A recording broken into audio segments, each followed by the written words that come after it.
Terlebih dahulu mari kita mengikuti definisi apakah yang dikatakan dan siapakah yang dikatakan ahlu kitab. Pertama sekali kita ambil pandangan mazhab kita Imam Syafi'i. Imam Syafi'i, tuan-puan, ada satu kitab besar yang beliau karang namanya kitab Kitab Al-Um ini dianggap sebagai induk payung paling besar rujukan kepada kitab mazhab Syafi'i, dan alhamdulillah telah pun diterjemahkan ke dalam bahasa Malaysia, dan itulah dia kitab yang saya tunjukkan pada skrin. Beliau menyebut pertama mengkhususkan ahlu kitab kepada keturunan Bani Israel yang beragama Yahudi dan Kristian. Kedua, mereka yang bukan dari keturunan Bani Israel tidak tergolong dalam ahlu kitab walaupun menganut agama Yahudi dan Kristian. Tidak termasuk dalam kumpulan ahlu kitab. Ini kerana Nabi Musa dan Nabi Isa hanya diutuskan kepada Bani Israel dan bukan kaum lain. Sebagaimana Taurat dan Injil diturunkan hanya kepada mereka, maka Al-Quran menamakan mereka sebagai ahlul kitab. Jadi saudara muslimin dan muslimat sekalian, dalam mazhab Syafi'i menetapkan bahawa ahlul kitab syarat yang paling utama sekali ialah min haythul waratha, dari segi susun jalur keturunan. Mereka ini mestilah memiliki jalur keturunan daripada Nabi Yaqub AS yang membawa kepada keturunan Nabi Musa yang melahirkan bangsa Yahudi, yang membawa kepada keturunan Nabi Isa yang membawa kepada penganut agama Yahudi, penganut agama Nasrani ataupun Kristian. Mesti ada nasab dan keturunan tersebut. Contoh, katakanlah kita bertemu dengan seorang Kristian. Kita scan tengok, oh, datuk nenek moyang dia yang ke-30 adalah datang daripada susun galur Bani Israel yang ada di zaman Nabi Isa. Unjuk lagi sampai kepada Nabi Yaqub. Dan perkara ini tak mustahil berlaku. Memang ada pun keturunan tersebut sehingga hari ini dan dijaga akan nasab tersebut. Maka ya, bismillah, itu namanya ahlu kitab daripada susun galur agama Kristian. Begitulah juga di kalangan Bani Israel Yahudi. Tengok, oh, daripada keturunan 42 bertemu dengan keturunan mereka ini di kalangan keturunan Bani Israel, Nabi Musa turun naik sampailah kepada Nabi Yaqub. Ya, itu namanya Bani Israel Yahudi. Jadi pada masa itu boleh ataupun tidak untuk kita kata bahawasanya mereka ini ahlu kitab? Ya, boleh. Adapun yang tidak memiliki nasab keturunan tersebut, tiba-tiba mereka menganut agama Kristian, maka tidak boleh kita namakan mereka sebagai ahlu kitab, ataupun mereka ini memiliki fahaman Yahudi. Yahudi itu agak sedikit ketat sebab dia menjaga keturunan dia. Pun tak boleh kita namakan sebagai ahlu kitab. Umpamanya begini, tuan-puan. Katakanlah kita di Malaysia ni, kita pergilah masuk ke perkampungan orang asli. Perkampungan orang asli. Dan orang tersebut orang asli, orang asal. Tiba-tiba kita difahamkan dia ni didatangi oleh misionari Kristian sebulan sebelumnya, kemudian menganut agama Kristian, menganut agama Kristian ataupun agama Nasara. Maka boleh ataupun tidak kita kata, oh, ini ahli kitab ni. Kenapa? Kerana dia ialah beragama dengan agama Kristian. Walhal dia tu orang asli, orang asal. Maka tidak boleh kita nak katakan dia adalah ahlul kitab. Sebab apa? Dia terputus keturunan yang datang daripada susun galur Nabi Yaqub alaihissalam. Itu yang ditekankan oleh Al-Imam Asy-Syafi'i rahimahullah. Jadi, sahabat-sahabat muslimin dan muslimat sekalian,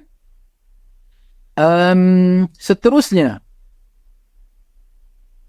pendapat Al-Imam Asy-Syahrastani, tuan-puan, kepada mereka yang mengkaji tentang perkembangan agama, kita akan bertemu dengan sebuah kitab yang muktabar dan besar yang dikarang oleh Al-Imam Asy-Syahrastani, kitab yang berjudul Al-Milal wan Nihal.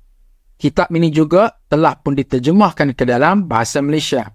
Apa kata Asy-Syahrastani pula berpendapat bahawa ahli kitab tidak hanya dikhususkan kepada keturunan Bani Israel yang beragama Yahudi dan Kristian, tetapi juga sesiapa sahaja yang menerima Taurat dan Injil, sama ada mereka mengamalkannya ataupun tidak. Jadi pandangan Asy-Syahrastani bertentangan dengan pandangan Imam Syafi'i. Begitulah juga pandangan Imam Abu Hanifah. Imam Abu Hanifah ni tuan-puan disebut dalam kitab Ahkamul Quran. Ahkamul Quran ni ada banyak pengarangnya. Antaranya adalah Ibnu Arabi. Dan Ibnu Arabi ni adalah bermazhab dengan mazhab Imam Abu Hanifah atau Hanafi. Dan menakalkan pandangan Imam Abu Hanifah. Apa katanya?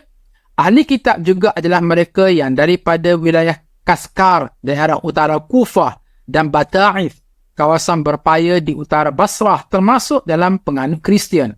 Walaupun mereka banyak perbezaan daripada agama-agama lain, kerana Kristian itu terdapat banyak aliran seperti Al-Marquniyah, Al-Ashriyah, Al-Maruniyah. Ketiga-tiga aliran ini daripada mazhab An-Nisturiyah dan Al-Malikiyah. Aliran Ya'qubiyah berlepas diri daripada aliran-aliran ini dan mengharamkan mereka.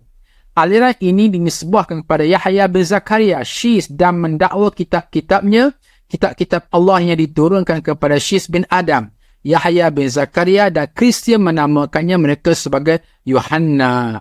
Baik, tuan-puan tak payah nak sibuk sangat dengan nama-nama disebut. Yang paling pentingnya ialah pendapat Imam Abu Hanifah hampir sama dengan pendapat Imam Asy-Syahrastani.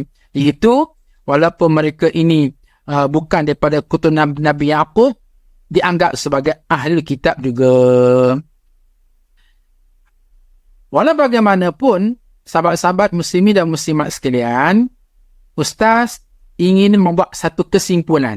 Ustaz dah kata tadi bahawa perbincangan luas melaut, tetapi kita boleh simpulkan dan tuan-puan kita sebagai orang awam boleh pegang yang ni. Apa dia? Persidangan Jawatankuasa Fatwa Majlis Kebangsaan bagi hal ehwal agama Islam Malaysia kali yang ke-14 yang bersidang pada 14 Julai 1977 yang memutuskan bahawa ta'rif kafir kitabi, iaitu orang Yahudi atau Nasrani, ialah pertama yang berketurunan dengan Nabi Yaqub AS.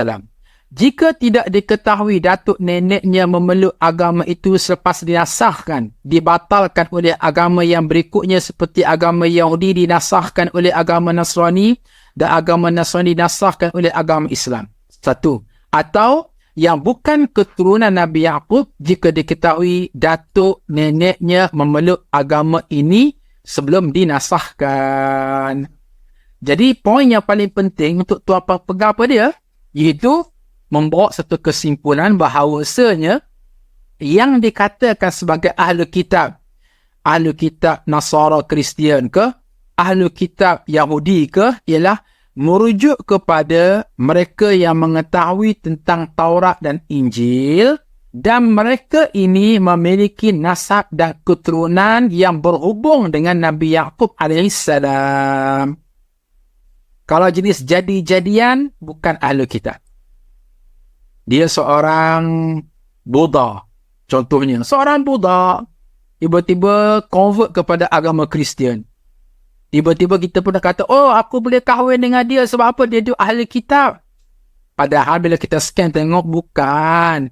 Dia tu keturunan Buddha kat Thailand. Tak ada kaitan dengan Nabi Yaqub. Maka tuan-puan tak boleh kita nak berkahwin dengannya. Sama lah juga, na'udzubillah min dzalik, katakanlah kita ada pasangan. Okey, berkahwin. Seseorang itu ada pasangan, suami isteri. Tiba-tiba, na'udzubillah min dzalik, suami isterinya convert kepada agama Kristian. Dia Islam, molek-molek ada, tiba-tiba convert kepada agama Kristian. Dari segi hukum fiqh, tuan-puan, apabila berlaku keadaan sedemikian rupa, maka perkahwinan itu automatically terbatal, terfasakh. Kenapa? Pasangan tersebut, isteri tadi telah pun keluar daripada agama Islam, peluk agama Kristian. Jadi kalaulah, dan itulah yang sebenarnya. Jadi kalaulah kita kata, okey, apabila mereka ni peluk agama Kristian sebagai contoh, biarpun mereka ini bukan daripada keturunan Nabi Yaqub, maka anggaplah sebagai ahli kitab, maka boleh kahwin dengan dia. Seolah-olah tak akan berlakulah hukum apa yang disebut perkahwinan terbatas tadi. Dan boleh kita kata, okey, minggu lepas isteri aku telah pun convert daripada Islam kepada Kristian, namun aku kekal bersama dengan dia. Sebab apa? Aku anggap saya sebagai ahli kitab. Longgar sangat tuan-puan. Justru memang majoriti di kalangan para ulama menjadikan pegangan mazhab Syafi'i adalah yang muktabar untuk diguna pakai, dan itulah yang digezetkan hatta kita di Malaysia ini. Jadi persoalan pertama tadi sekurang-kurangnya sudah terbuka satu jawapan kepada soalan, Ustaz, agak-agak ahli kitab ni ada ke tidak kat Malaysia? Maka berdasarkan kepada definisi yang dikemukakan tadi, beranilah Ustaz membuat kesimpulan hampir tiada. InsyaAllah berani Ustaz kata 99.9 lah. 99.9 tidak ada ahli kitab di Malaysia. Walaupun kita kata kat luar sana ada orang Kristian, maka orang Kristian ahli kitab, tak boleh. Sebab apa? Ta'rifnya tak lengkap berdasarkan kepada apa yang diputuskan oleh Al-Imam Asy-Syafi'i yang menjadi rujukan dan pegangan kepada majoriti di kalangan ulama, dan itulah yang diputuskan dalam Majlis Fatwa Kebangsaan yang ada di Malaysia. Baik.